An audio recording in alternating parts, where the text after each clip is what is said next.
I really like the gold Indians. The Indians are a great design. The St. Gaudens 10 is very beautiful, but it is a Caucasian woman as Liberty with a headdress, but you get the Pratt designs in the 2.5s and 5s, and that's a real Indian.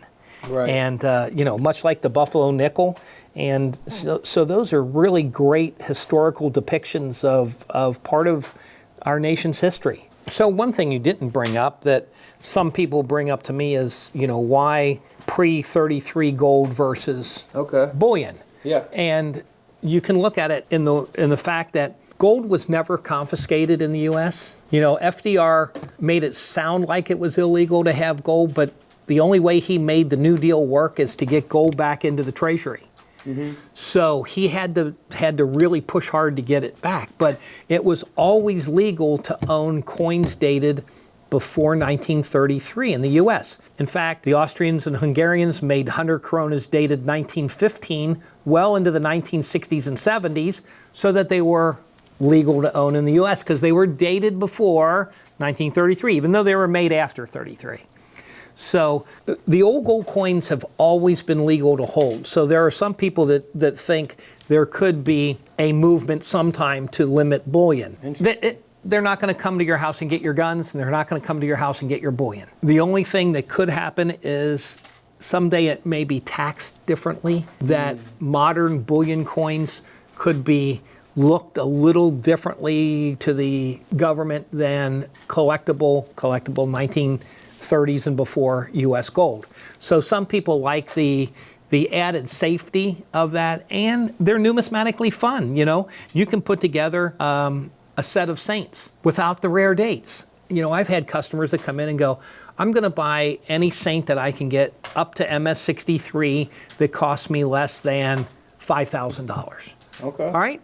So that's your set. You've defined it. There's, 18 or 20 or so coins that you can buy for your set, and they're all different dates and mint marks. They're all saints. They all cost you a little bit over bullion, and it's fun. So just because you collect saints doesn't mean you have to buy the 1929 and the 32. You can limit it. That's the beauty about collecting, is you can define your own collection. So you can put a dollar limit on what you're going to spend. You could say, I'm going to collect MS65 Morgan dollars that cost me less than $2,000 a piece. You've defined your collection. You don't have to buy a 93S, 92S, 03S, whatever, the rare dates are, but you can build a fairly interesting collection within your parameters. You can do a year set of 5 Indians instead of the date and mint mark. And until you get to the 29, there's really nothing that you can't buy as far as a year goes. Right. So don't let a book or a website or a PCGS registry set define your collection. You get to do that. You can define it however you want. So I'm esoteric. My bust half dollar collection, I'm doing the die marriages, so there's 450 different in the series. My goal is to get as many as I can in XF. Okay. So I have 445 of the 450. They're not all XF, but my average is 39 point something, and I don't buy AUs to pull up my VFs. I do have a few AUs that I got over the years for one reason or another, but my set is defined as I really want just nice original XF coins, and I try to get them fairly matching, and so that's how I define my set. And if somebody shows me an AU53, I'm not interested. It doesn't fit the definition. So be bold enough to look at what you want to collect through your own eyes, and don't let the dealer, the certification company, the album company, or even the Red Book define what's a set for you. You can edit it and go in and do exactly what you want to do. And that's the great thing about numismatics.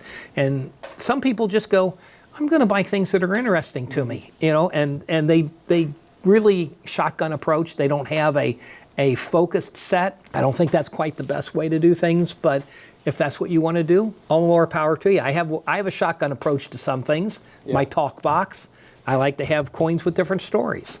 So, you know, when you can tell a story to a kid and hand them a coin that goes with the story, you know, and they kind of light up, or they are awed by, you know, the fact that you have something from 400 BC and they can put it in their hand and play with it, you know, that's kind of neat. So it's a direct connection to history, and that's what I take out of numismatics. And don't forget to subscribe in the middle. Feel free to check out the videos to the left of me. And until tomorrow, I'll see you guys in the comment section below. This is Couch Collectibles, and this is where I disappear.